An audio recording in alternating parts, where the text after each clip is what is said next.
Hello, everybody, and officially welcome to a Calm Canine Academy webinar called Fostering and Adopting. This seminar is all about how we can best care for our dogs in foster care or recently adopted. Before we get started, I do just want to introduce myself for those who do not know me. My name is Karishma Warr. I'm head of training and behavior at Calm Canine Academy.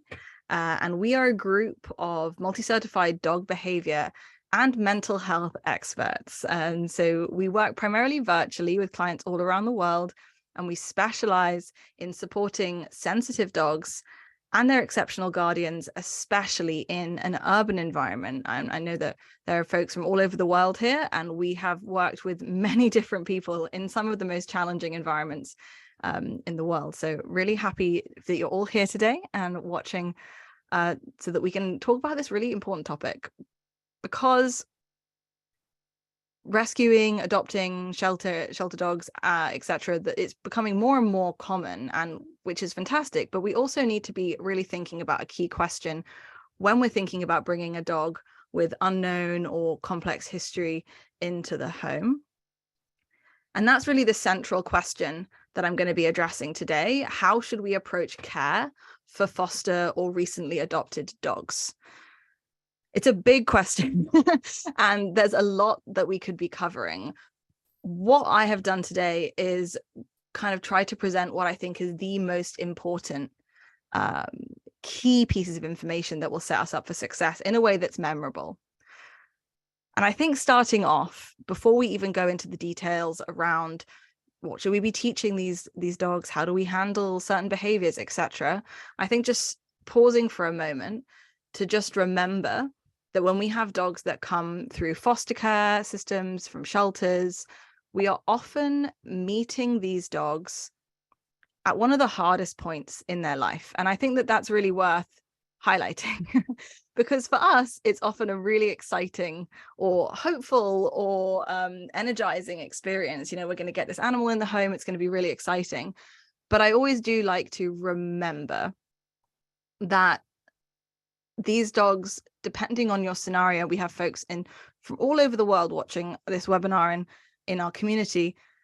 Regardless of where you are in the world, it's probably been a challenge for them getting to where they are now. Every dog is different. We have a dog in our home. One of our dogs is called Emily, and she was a former free living dog in Romania. So she was a street dog in Romania. And she was one of the kind of classic wave of adopted dogs during the pandemic. And when she arrived in central London, she had driven from Romania to London in the back of a van, and then from London to Scotland, and then back from Scotland to London again, and then dropped off in the middle of central London. I cannot even imagine what that would feel like. I can't even imagine what physical condition she would be in. And I know that her story is just one of thousands of different similar stories, right? So I think really having some empathy for the experiences that they've had and being realistic, right, about at what point in their journey we're meeting them at, because that will help us give the best care to them. And although it can be sad, it's also important to do them the justice of that, I think. And that's what really was in my head, this idea of SOS, because that's what so many of these dogs are in. They're in this critical state. You know, their whole world has been turned upside down. And I started thinking about how we could be approaching today's webinar, and I couldn't really make it any simpler. I thought, what are the three things that we could really be doing to focus our attention and efforts in the first few weeks and months when caring for foster dogs or newly adopted dogs?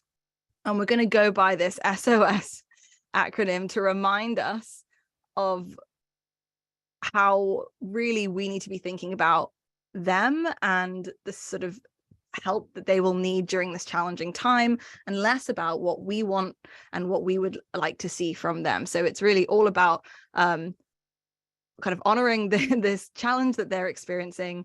And then I'm going to go in today to the three different areas that I think we could really learn and grow so that we can be the best possible caregivers for these animals. And I'm going to start with slow down. Now, it's not always easy to slow down and take things at a slower pace, especially when we are excited or anxious about having a new animal in the home. I'm going to talk today about 3 areas that I think can really help people when it comes to taking the right approach and the right speed with these dogs. Now, the first thing here is about timelines. When I first got my dog, wanted to dive straight headfirst into caring for him, building a relationship, taking him on walks, all of these things. But over the last few years as a behavior consultant, I've really learned a few key things. And one of the things is that when we have a disruption in the daily routine, when they are moved from one location to another, immediately our dogs can be quite quickly in chronic stress states. And what that means is that when there is no stability around their needs being met, when they don't know when and how they're going to access the things that they need, it can quickly cause essentially a fight, flight, freeze response. And especially if dogs are going in and out of shelters from different fosters to different fosters, this can become a really quite acute problem. And for many dogs, especially dogs who are in adolescence, so between 6 months old and 3 years old, if they're coming into your home as a recent adoptee or a recent foster, I often assume that these dogs are really chronically stressed just by nature of what they probably have been through. It can take months for these dogs to fully decompress. And I'm really going to say that again. It can take months for these dogs to fully decompress. Months is a long time. To us, it feels like a long time, but to the dogs, it really isn't in many cases that long. We often hear this thing in kind of rescuing or in shelter work where it's 3 days to get to enter the fight, flight, freeze mode, 3 weeks to learn a new routine, and 3 months to feel at home. I'd double that. And that's kind of what I see as a behavior consultant working with like hundreds of dogs who are coming from these kind of scenarios. So I think an appropriate timeline with these dogs is really, really useful to be considering. There's a video I have here on the slides that I'm going to try and play for us all, and I think we should be able to hear it. It's a really fantastic video that overviews kind of conceptually how stress impacts and kind of stacks in the body. So we're going to have a little look at it together, and then we'll chat about the repercussions in a moment.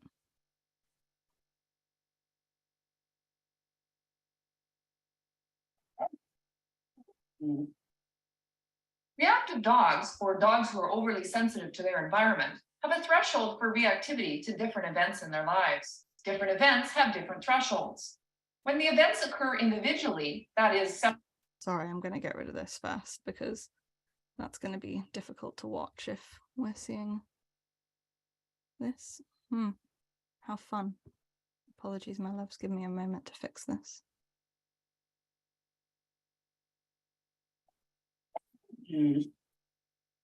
Reactive dogs, or dogs who are overly sensitive to their environment, have a threshold for reactivity to different events in their lives. Different events have different thresholds. When the events occur individually, that is, separated by time, the dog can tolerate them and stays under threshold. In this example, the dog is anxious since the dog's person has gone away for a few days, but the dog is able to tolerate it with no reactive outbursts. A few days after the person comes back, the dog meets another dog and shows only a few signs of stress. The next day, the same dog is pat on the head by a child and stays under threshold then as well. Trigger stacking occurs when several events happen close together in time. When combined, they push the dog over the reactivity threshold. If any of these events occur while the dog was suffering from anxiety of the person's absence, the effect adds together and the dog goes over threshold. Any following events send the dog over threshold if they occur close in time to the others. When a dog is stressed, her body produces hormones that help her deal with the situation. Cortisol is one such hormone. Cortisol levels increase each time an event occurs and has a half-life of 70 to 110 minutes. This means it can take 5 to 8 hours for the body to completely remove it. If only a short time goes by between events, hormones from the previous events have not had time to clear and there's an additive effect. That is why over-threshold activity occurs in clusters. What I find really useful about that visualization is thinking about it from a recent foster or adoptee's perspective. So maybe they were given into the shelter or given up to a rescue organization, then put in one foster home, maybe then they moved again, and then they come to their final home with you. And then over the next 2 weeks, continuously new experiences are being thrown their way. And so you can imagine how that graph starts to look for a lot of these dogs after, a few weeks or months of instability or just change in their routine. The more of a chronic stress state they get into, the longer it can take for them to get out of it. And what this really tells me is that the chances are most of the dogs that are coming into our homes to be taken care of in this context need time to decompress, need time to feel safe. And what my first piece of advice to most fosters and recent adoptees is now is not the time to be quote unquote socializing or quote unquote training your dogs. I know that sounds a bit of like a weird thing to say as a dog trainer, but when we're in chronic stress states, it's much less likely for us to have positive experiences, feelings of safety, and the same for the dogs. So rather than thinking, I need to get them used to the city, I need to get them used to the people, I need to get them used to this, that, and the other, what we actually want to do is shift our mindset a little bit and actually think, okay, we don't need to get them used to anything straight away. We just need to meet their basic needs for a consistent amount of time so that they understand that they're safe, so that their body leaves this fight, flight, freeze mode. And then we're left with a much more capable and willing learner who's going to be much more successful. So that's kind of my biggest kind of first thing here is don't feel the urge to get out and socialize these dogs straight away. Understand that they're in chronic stress states and give them time to decompress and kind of like slow down, I guess is the first big thing I'm kind of pushing here. In terms of expectation setting, being quite frank, many dogs, when they're in foster care or just new to a home as an adopted dog, are not able to handle the things that we would expect them to handle, right? When you get a dog, you think, I'm going to take them for long walks, I'm going to take them to the cafe, they're going to come and meet my friends, it's going to be so fun. Well, that's often not the reality of a dog. Well, any dog really, but especially a dog that has maybe been through some instability recently. Like I said before, we want to focus on meeting their basic needs. And what you'll see here is an excerpt from the hierarchy of needs, or a version of the hierarchy of needs for dogs. And you can investigate this a little bit more if you want and check the citing, but we're looking for biological needs first. So proper nutrition, exercise, shelter, safety, comfort, veterinary care, grooming, these basic things that many dogs I know cannot have down. Sometimes we see dogs that are medically unwell or underweight, for example, or have infections. Well, we have to address that first. Emotional needs come second, with security, non-violent communication, consistency, so important, and feeling safe with the people that they're around and the animals that they're around. And we build on top of that with bonding and learning, etc. But you can see how at the beginning we really need to focus on the bottom two kind of rungs here, the bottom two, the foundations of the pyramid. Because otherwise, what are we building on? We're building on an unstable foundation, and we're setting the animal up to fail. Unfortunately, that's just the reality, because we know they need these things first, these biological and emotional needs. So we need to focus there. I often am surprised when I take in a foster dog or I'm working with a recent rescue. Every time I'm surprised at how much help they need. It's like having a baby at the beginning. And I think it's important to have that expectation, to expect that these pups, I mean, you might get lucky, but often they really do need a lot of support. Often I'm planning to not leave these dogs alone for a significant amount of time while they have a chance to leave these chronic stress states and get their needs met. I will be thinking, about many different things to support that dog, but mostly just my time and energetic resources. I think don't underestimate how much that will be. I think that's like something that I wish I was told at the beginning. It's one of the most rewarding things you can do, so it's absolutely worth it. But going in with your eyes open is going to be really helpful. Understanding that you might have a dog that struggles being left alone, or you might have a dog that struggles on walks, is a key part to not being, too shaken by that if it does happen. And the last area here that I'm going to push us to slow ourselves down in is around boundaries. I've talked already about like the stress stacking and about how they likely don't have their basic needs met. So that's what we need to be focusing on. But one thing that I like to highlight with any dog that I've just met, honestly, any animal that I've just met, is that we can't expect them to be okay with everything that we want to do to bond with them. So we might want to hug them or kiss them or cuddle them. And hey, I'm there. I'm the most touchy-feely person with dogs ever. But I also acknowledge that if I push their boundaries at this point, I will be undermining my ultimate desire, which is to create like security, secure attachment, meet their needs. If I start pushing their boundaries now, it can go very wrong very quickly.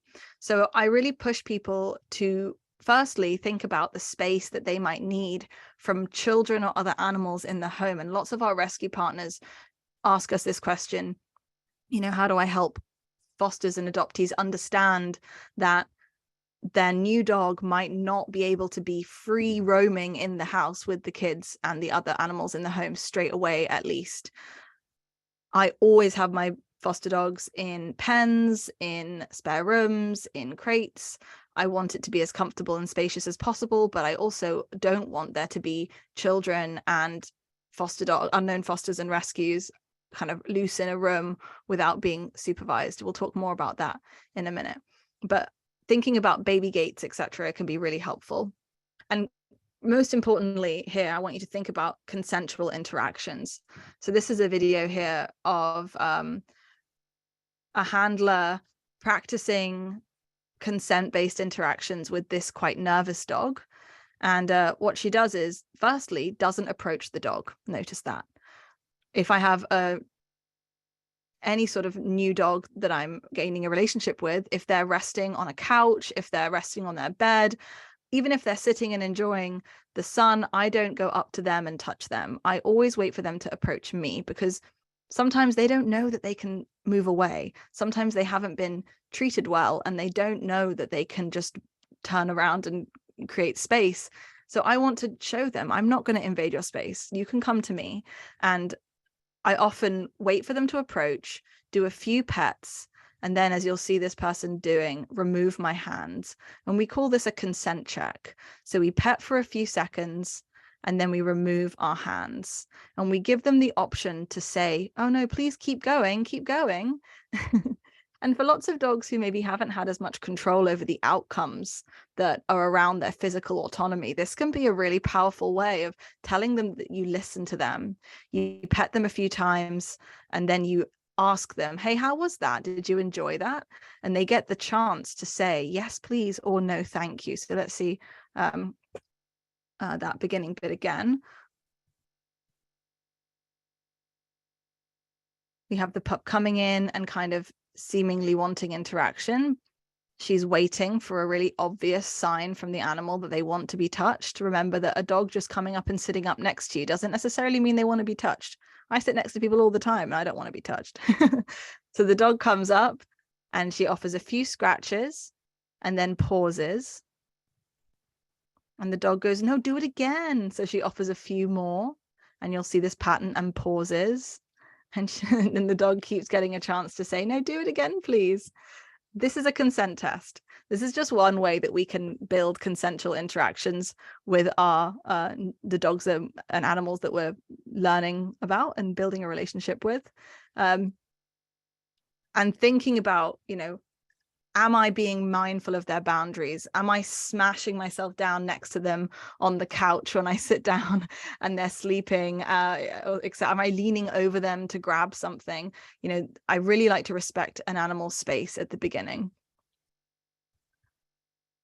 I've got a little overview slide here for folks, and I made this deck with the hope that if you wanted to, you could even print out the little one-pager overviews that I have for each of the SOS headers, and you could pop them on your fridge if you have a foster dog, to remind you of the real key things that are in my head. And we work with rescues all over the world, and I see the same patterns over and over again. So thinking about setting appropriate timelines in your head about how long it's going to take for this animal to feel safe, measuring your expectations around what they will and won't be able to do and how much support they'll need, and then making sure that you're being mindful of their boundaries, right? Because as you're building this relationship with them, we want them to feel as safe as possible. All right. How's everyone feeling? Any questions so far? Everyone feeling good? Nice. Okay, perfect. I'm going to move on to the second kind of heading here. So we're looking at the SOS of fostering, adopting. We started off with giving them a nice slow introduction, not speeding through things, taking things at their pace, really considering the biology in their experience. I just told you a lot of things not to do. You know, I was like, slow down, don't do this, don't do that. Well, what should we do? And what should we do with them to build a relationship? And observe without pressure is honestly the biggest thing that I can say at this early stage. And I'm talking, you know, the first few weeks and months with a new dog in your home, one who maybe you don't know the history of, we're learning about them, right? So to learn about them, we first of all need to speak their language. Now, dog body language is another language. It's so complex. On top of that, we have different breeds. We have different cultures. Literally, dogs around the world behave differently. So I want you to study canine body language. And this guide here is linked in the slide deck. And it is a compilation of so many fantastic resources around dog body language that exist for free. So please, please nerd out, watch everything in that guide, because the more you learn about body language, the better you'll be able to care for these dogs. I then like to take lots of videos of the dog so that I can look at them back and really slow things down. This is a foster that we took care of in New York City called Charles. I called him Charles in Charge because I was trying to teach him that he was safe and that he could do things, because all he'd do was hide.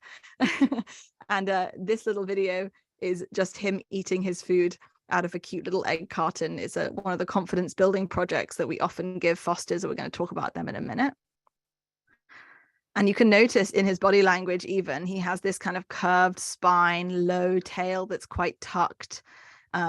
He doesn't look very confident. He's holding his head low. He's not really moving around very much. And even in this body language, this short video, I can tell that Charles struggles with his confidence and is feeling fearful. But really study them so that you can get to know them, because they're studying you, right? So let's do them that same service.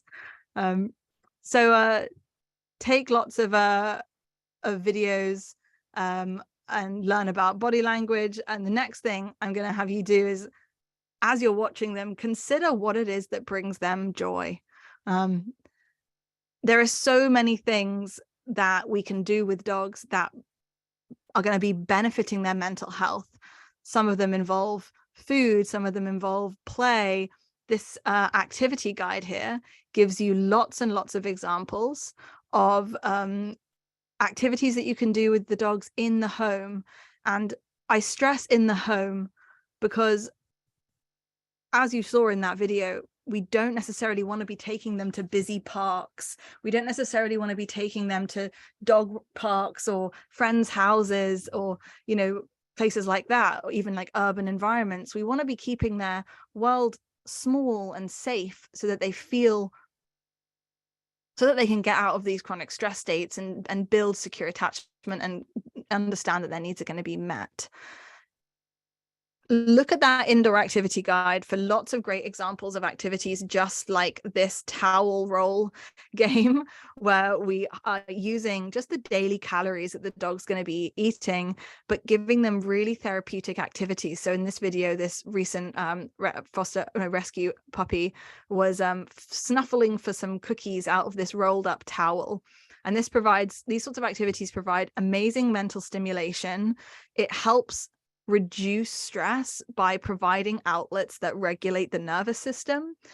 And it basically, by sniffing and searching and chewing and doing all these things that the indoor activity guide promotes, you're going to be giving them like essentially outlets for their stress. So we're teaching them to manage in appropriate ways.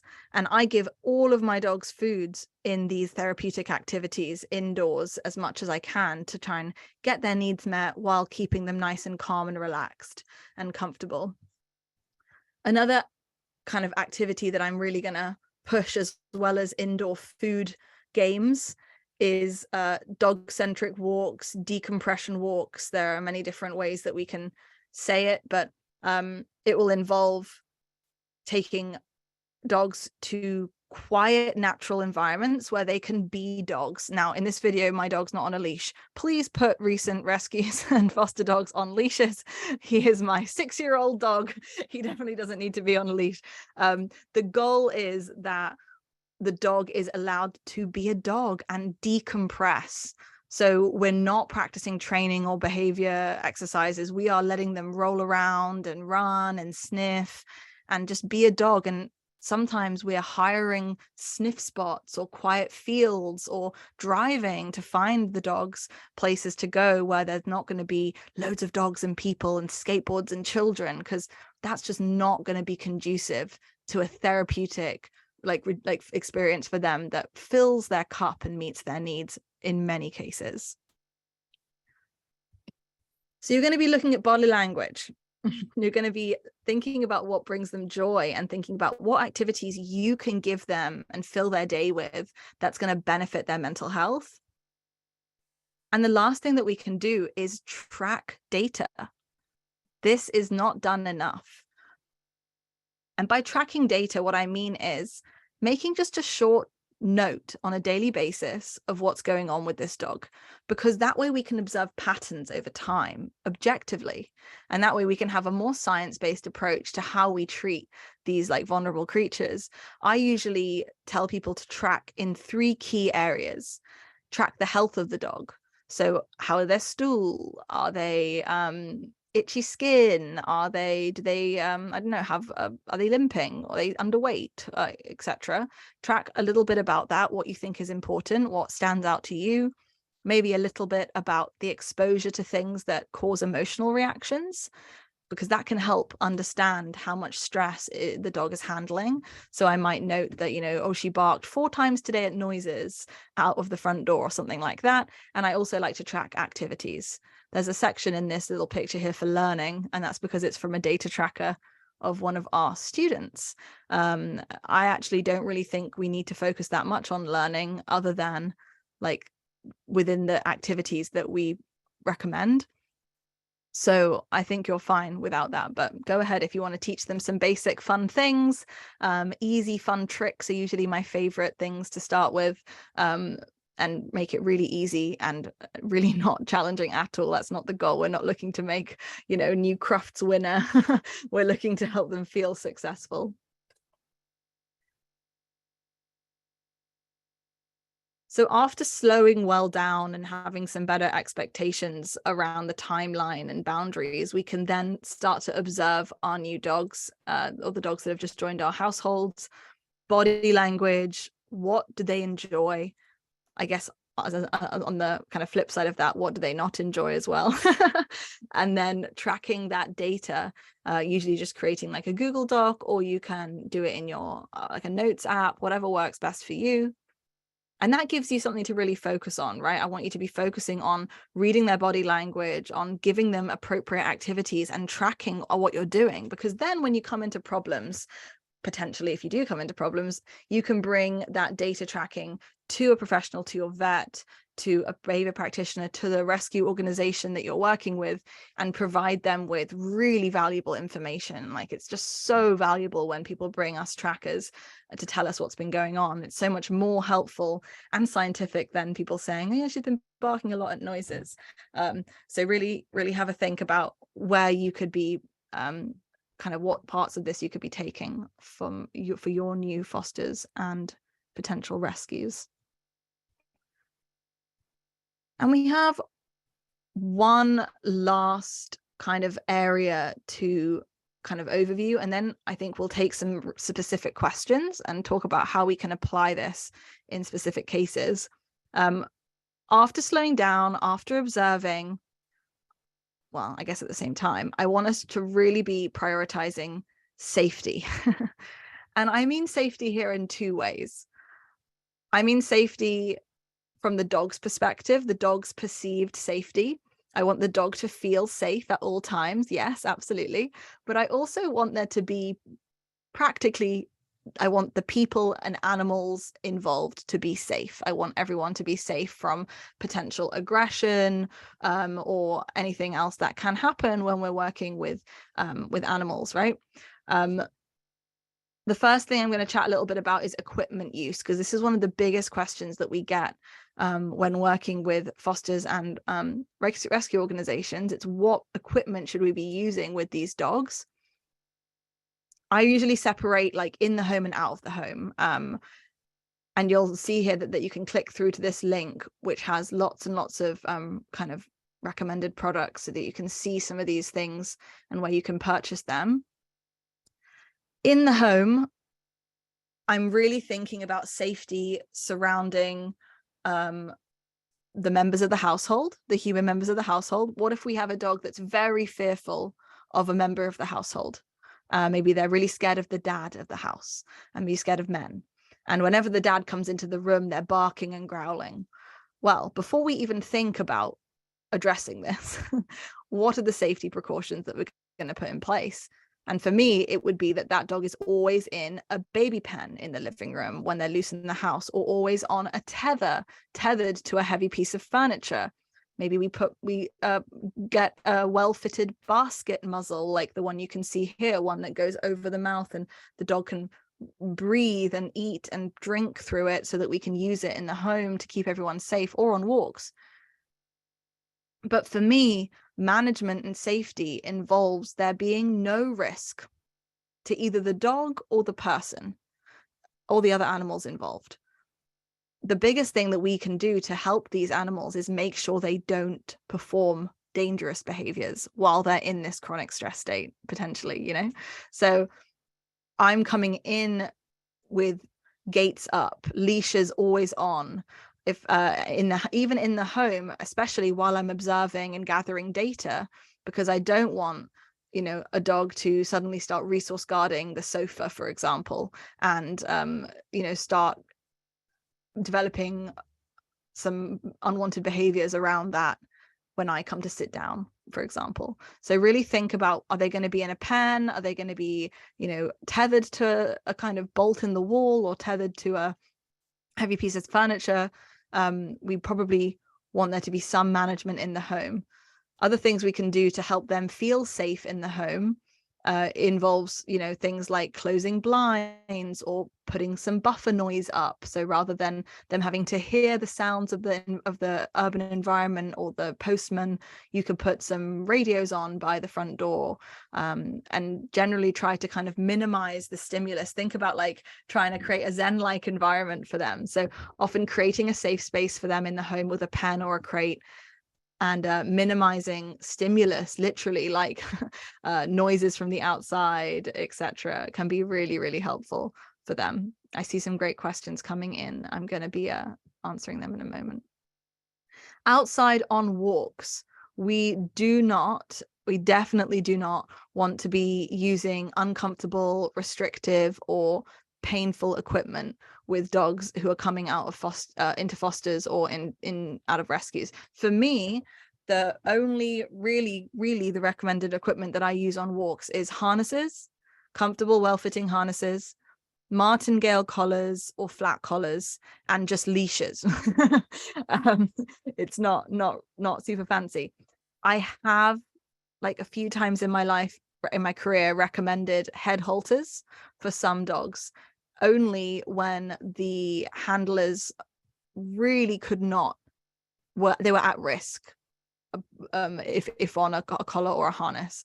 Usually my setup for really strong reactive dogs is a harness and a collar and one leash on each piece of equipment. So one leash on the collar, one leash on the harness, and I have 2 leashes, like a horse, like I'm riding a horse. And that way I have a lot of leverage over a big strong dog, even as like a 5'4", relatively not strong person, without having to make them really uncomfortable. Like, I don't want them to be uncomfortable when I'm walking them. I don't care about them heeling or walking on a loose leash. If we remember the kind of stuff we talked about timelines and expectations, I don't expect them to walk well on a loose leash. I've had dogs that I've worked with who've come out of rescues and fosters.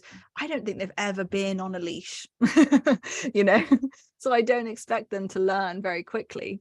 My job is to keep them safe and meet their needs consistently so that then they are able to learn in the future.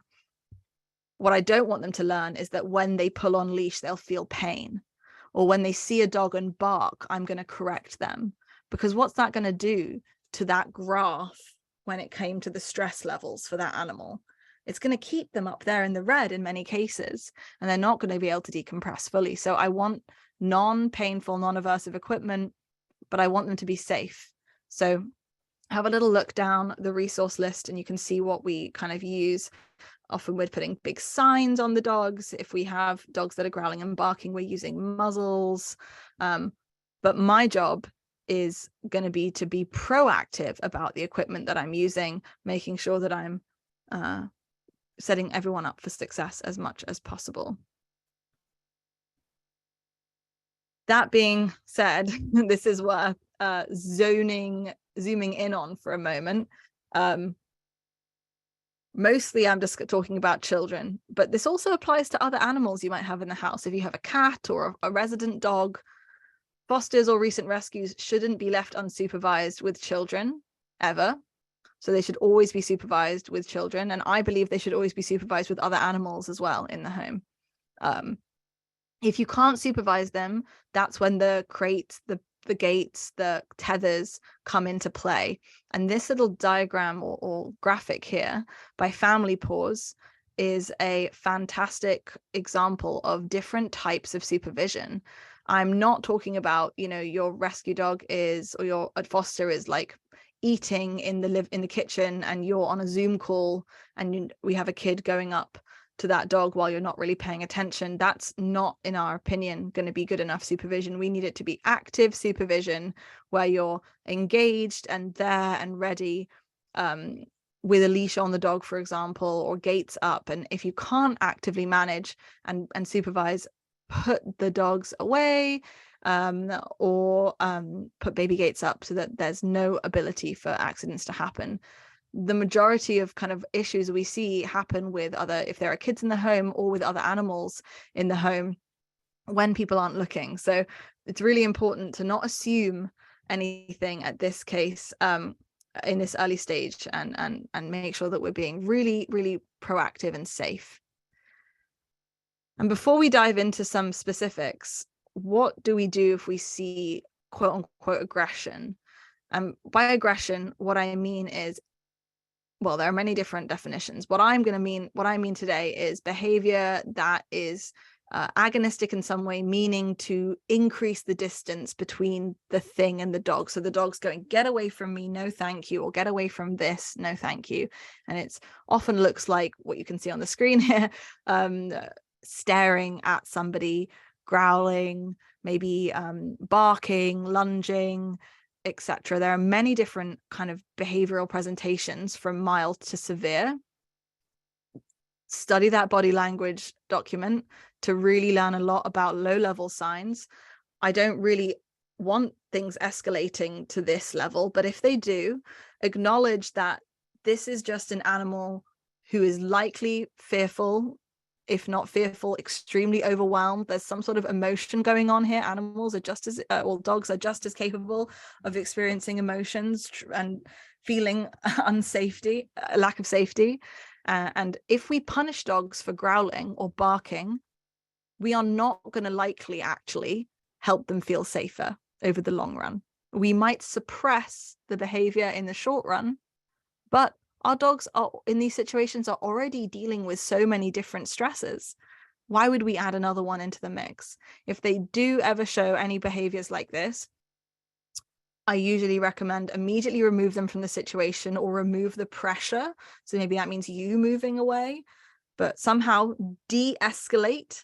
Do not add fuel to the fire, de-escalate, and then reassess. If you're ever unsure about your immediate safety or the safety of those around you, you can use one of the basket muzzles that you've seen in the short term. But honestly, I would be remiss if I didn't say that when we're seeing aggression, especially from dogs that are maybe bigger breeds or unpredictable behaviors, please contact not just a veterinary professional, but a veterinary professional and a behavior professional, because really this is going to be a combo situation. Because we need to make sure that there's nothing physically wrong with the animal, and then address whatever it is going on at minimum, just to keep everyone safe, and then obviously ideally to help the dog learn new coping mechanisms in the long run. That little dog is so cute with that. I'm scared. So cute. Just to summarize very quickly, safety. We'll be thinking about a few things. Equipment, we want the equipment to be safe but not aversive or painful or uncomfortable. We want to make sure that children especially and other animals in the home are being supervised when around recent rescues or fosters, at the very active supervision, or just there is separation and that's normalized. And if we do see any signs of aggression, please never punish animals, just relieve pressure from the situation, use muzzles if you're necessary, if you feel it necessary, or please do use muzzles. Actually, I'm not going to say that. I'm going to rephrase that and say use muzzles if you've seen any kind of snapping, growling behaviors, and speak to a behavior consultant and a veterinarian who can help kind of help with the longer term plan, and just make sure that everyone is safe, because it's always worth getting a professional's eye on these situations with an unknown histories especially.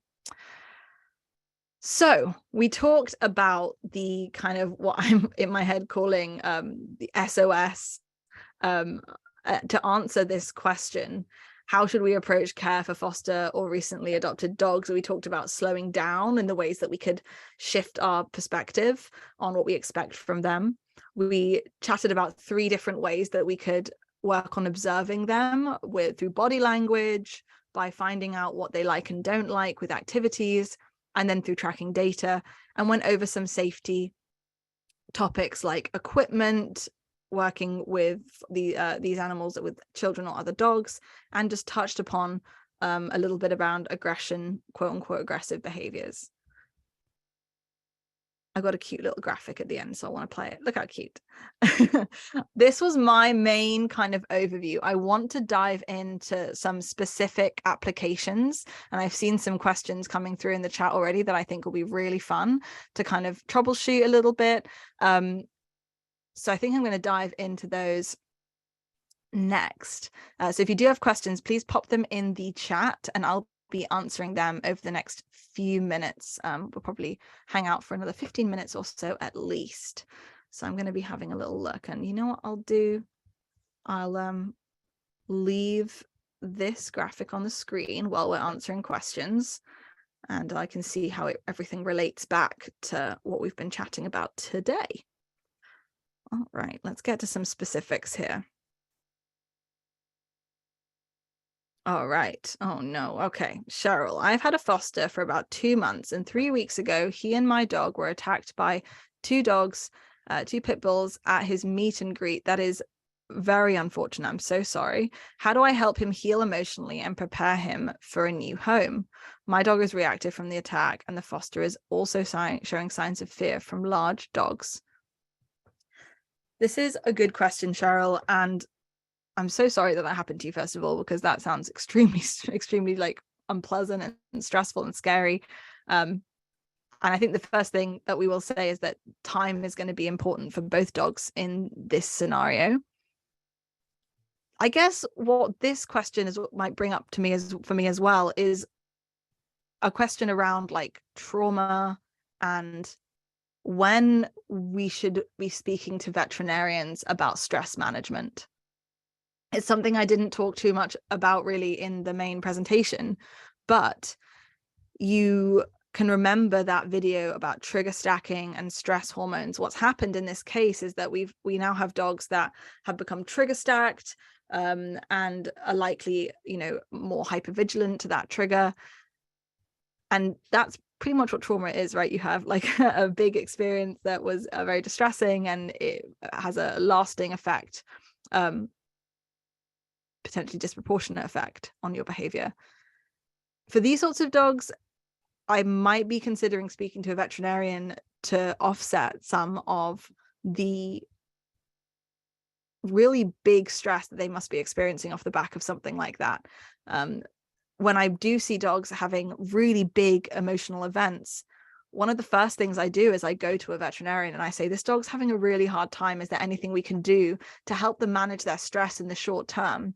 And usually I speak to some of my vet friends who I know have a very keen interest in behavior, and often, especially for foster dogs and foster dogs who've experienced extra stressful experiences, we might be thinking about what would a situational anxiety medication look like to help them manage meeting new people now and preparing for a new home after such bad luck. So one thing I will say is that I'm very much someone who works a lot with veterinarians with these sorts of dogs to help them manage their stress. And people are often reluctant to go to speak to vets and kind of ask for pharmaceutical help for chronic stress, anxiety, and fear. But I always also ask folks, like, if these dogs are not the dogs that need the help, who does, That's what I was thinking when I met Emily, our dog in the home from Romania, and I was questioning whether or not we should take her to a veterinary behaviorist who's like a doggy psychiatrist to ask about anxiety medication. And I remember thinking and saying to my roommate, like, if not Emily, then who? This poor dog has been through so much. Why am I resisting it? Because if I had a human experiencing this, I wouldn't wait 2 seconds to go to a psychiatrist. And so that's definitely a lens that I think is worth seeing that question through a little bit, Cheryl. So I'm thinking, speaking to a vet, really thinking about the kind of safety and meeting those basic needs for a consistent amount of time to allow the dogs to kind of come back to baseline. And if we're seeing them not recovering from these sorts of events, then we have to speak to a vet to say they're not recovering. How do I help them in other ways? And those are just first line kind of actions you can take. Of course, there's a lot more we can be doing, but I'm just thinking immediately what you could be doing. Good, question here. When you say new dogs shouldn't be trained, quote unquote, trained right away, does that include things like house training, crate training, and other like immediate needs training? We foster a lot of dogs and we try to train the urgent items quite early on to prevent failed adoptions. You're totally right. And I should definitely have some more clarity around that. When I say it shouldn't be trained right away, I'm referring to a few different things. One is that this general idea that they might struggle to learn at this stage. Many dogs will struggle to learn because of that chronic stress state. And when I say we shouldn't be focusing on training, what I mean is that often if we focus on meeting their basic needs first, the learning happens much faster after that. However, you're totally not wrong around things like house training. That might be something we want to start on straight away. However, I will also acknowledge that yes, we want to prepare them for being adopted, but we also want to have reasonable expectations. And if they have accidents, that's okay. I would expect them to have accidents, essentially, is what I'm going for here. I would expect them to maybe take a little bit longer to pick it up. And that's fine because of what we know about their neurochemistry and their stress and what they've experienced. and probably their lack of care and lack of learning and training at the beginning, I'm just taking a very realistic timeline and making sure to set expectations with folks that there are some dogs who in the first few weeks won't be able to be crate trained. Like, it just won't happen. I've met many dogs like that who have had such bad trauma being confined that they are unable to be crate trained. And I've met fosters who are very upset that they're failing at crate training their dogs, their foster dogs. And I'm saying, no, you're not failing. Sometimes they will panic in the crate because of their experiences, and that's not your fault. And I don't want anyone to be thinking we need to train them straight away to walk on a loose leash, to, come when called, to do all these things. Of course, if they're capable, if they're able, if they're not showing any signs of stress really, and they're very comfortable, go ahead. But I also want to be thinking, is this the most important thing for us to be using our energy on right now? Or should we be focusing more on giving them more of these activities, or getting a car and taking them out to a quiet spot to decompress? So it's really about weighing up, where are you putting your resources? Oh, this is a good one. Do you have any recommendations for dogs who are frightened of harnesses and leashes?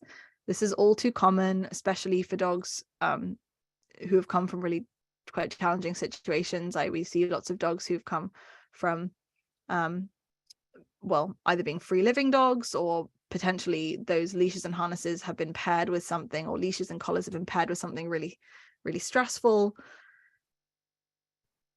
If I do have dogs that are really struggling with handling and equipment, I try not to put the equipment on and off them multiple times a day. So usually I put a collar on or put a harness on the dog, and then I leave it on as much as I can while it's still safe to do so. I'm always balancing things with these dogs, right? Like, ideally, I would never have a dog sleep in a collar even. But sometimes when we have dogs that are absolutely petrified of people approaching them, it might be better for them if they sleep in a collar and we're there watching and making sure that they're okay. So it's all about really weighing up the safety and then the needs and etc. But usually I'll keep equipment on as much as I can, and as well, try not to push the equipment on the dogs if I don't need to. So if I have a yard, I'll just let them pee and poop out in the yard. I won't push it. Or I'll just quickly clip the leash to the collar, and we'll go out for a quick pee and poop and then come back and it's off again as quickly as possible. It's kind of like ripping a Band-Aid off for a kid. Sometimes there's no way around it. You just have to do it very quickly. But videoing these sorts of things, or having a partner video while you put the leash on and off, can be really helpful, so that you can then show people the body language and get any more feedback on how you can be helping that particular dog. But if you have dogs that are really scared of handling harnesses, leashes, minimize handling, try to keep equipment on so you don't have to be taking it on and off, and think, what equipment is going to be best for this dog. You might just leave a collar on them, for example, rather than having a harness that goes on and off if they're absolutely petrified of it. And of course, I'd always rather have a dog on harnesses, but sometimes you gotta be flexible. All right. Really good questions coming in. I'm going to do 10 more minutes of these, and then we'll pause. So we've got some questions about like separation and confinement here, a few. So recently had a foster who was frightened of the crates, chewed through tethers, basically escape artists. It was really difficult to keep them separate. Are there any other better ways that you could do this? So that's one question. Honestly, for dogs that are that distressed by confinement, a veterinarian is my first port of call, because of course I could create a very, very solid cage for that dog, and I could physically confine them, and it could be safe, quote unquote, but their perceived safety would be non-existent. They would be panicking internally or externally, right? So I would probably be thinking about like chew-proof tethers, so you can get like steel tethers or even big chains, literally. That you could think about things like that. But ultimately, I'm also thinking about how can we help this dog rest and sleep. Our dogs need to sleep for like 16 hours a day, and if we're not sleeping, that our mental health suffers. So I'd probably be, in those sorts of cases, considering a veterinarian to help them be able to handle what they need to handle at this moment a little bit better. And Similarly to people asking about like separation anxiety, like, should we be working on separation anxiety straight away? Absolutely not, from my experience, because they are likely to struggle with separation when their basic needs are not being met. So if we leave these dogs alone straight away, before they actually have this sense of safety that comes from their biological and emotional needs, etc., being met consistently, we can actually then cause panic because they've just been entered into a new environment. Everything is uncertain, and suddenly they're in a crate and alone. And you can imagine how you might panic in that moment. And then you might associate being alone with being unsafe. And I see a lot of separation anxiety actually created that way because people don't slow down enough and they kind of throw the dog in the deep end. Now, in some cases, we don't have choices. In some cases, you know, we have to go to work and we are already stretched thin and we're doing a favor in fostering this dog, etc. I understand. And in those cases, I'm really going for a vet to help this dog because that dog's really struggling, and it can be so challenging, from my experience, without helping them with their internal anxiety and internal stress. Good questions from everybody here. I'm seeing a lot of good ones. I'm just gonna, oh, this is a good one. Okay, our new rescue, we got her yesterday. Oh my gosh, congratulations. Is very nervous around people. She came from a Korean meat farm. We can't touch her without her shutting down. How do we make the first steps towards allowing us to touch her? For vet visits and stuff, but also in terms of building our connection with her? This is a really fantastic question. And I'm going to see how we can apply a few of these things to this that we've talked about to this particular problem or this particular challenge with a dog who is likely, in terms of like chronic stress, really quite stressed. These dogs have come from scenarios where their needs have not been met really chronically for a really long time, or they've suffered severe, neglect and abuse. And so the timeline for these dogs is going to be longer. Similarly, for like a free living dog or a street dog who didn't have a cooperative, collaborative relationship with humans from the beginning. So I'm really coming back to, first of all, meeting these basic needs. So for dogs that have experienced such big traumas like going through meat farms, etc., I'm going straight to a vet. Sorry, I just saw the word dog and said it. We're going straight to a vet because their sense of safety is massively undermined. And you see here, safety is one of the biological needs at the base of the pyramid. So we'll need to help her feel safer. And usually that starts with stress management medications because we're talking about a severe case here, right? So going to the vet and asking them for help. What can we do to help her? And then I'm really thinking here about the boundaries section. Likely the best thing you can do for this sweet pup is to give her space, not approach her too much. Let her learn that you're a good and safe place for her, that you're not going to push past her boundaries, and let her approach you. And that might take a long time.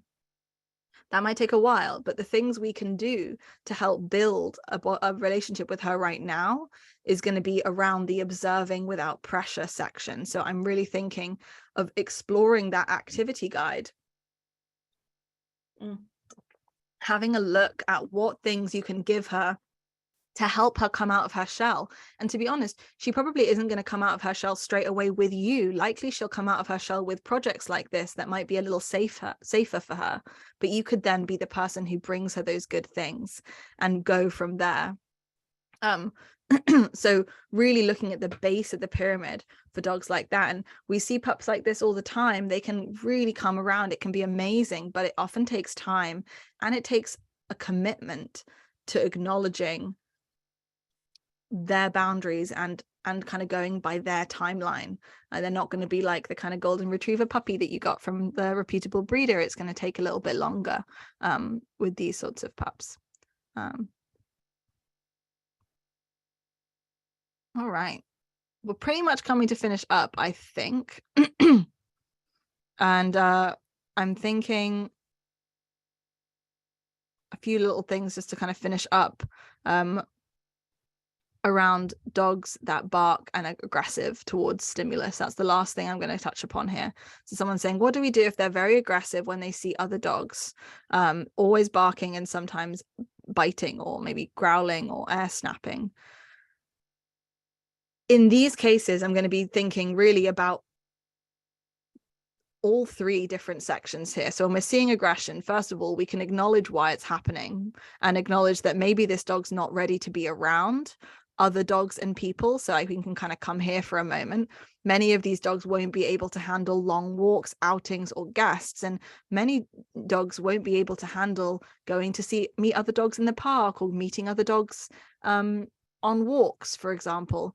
So we're probably going to be keeping a big distance from dogs at the beginning, no matter what size of the dog. We want to be keeping them feeling safe. So setting those expectations with yourself that maybe that pup's not quite ready to be around other dogs just yet might be appropriate. And then when we comes to any sort of aggression, we want to immediately remove them from the situation. If we are seeing dogs that are biting or snapping, thinking about what safety we're going to be putting in place to make sure that they're not at risk or no one is at risk.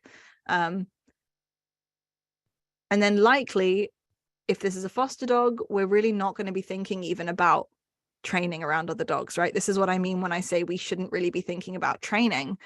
I don't even want to try and change this dog's feeling around dogs just yet. I want to focus on the basics. I want to focus on the kind of base of the pyramid and go from there. Some good questions from everyone. But I think we're going to be finishing up from here. If you have any questions left over, we're going to be posting this video to YouTube. So you could always pop your questions in the comment section there and we can answer them for you in that way. We'll also post some clips to Instagram and stuff. So you could always communicate with us there if you have any other questions as well. I got through a bunch of these, but I'm gonna finish up here. So we had a nice hour-long session. Yes, so this will all be uploaded. I will send around an email to everybody who is here today with the link once it's uploaded, as well as a link to the slides so that you have easy access to that.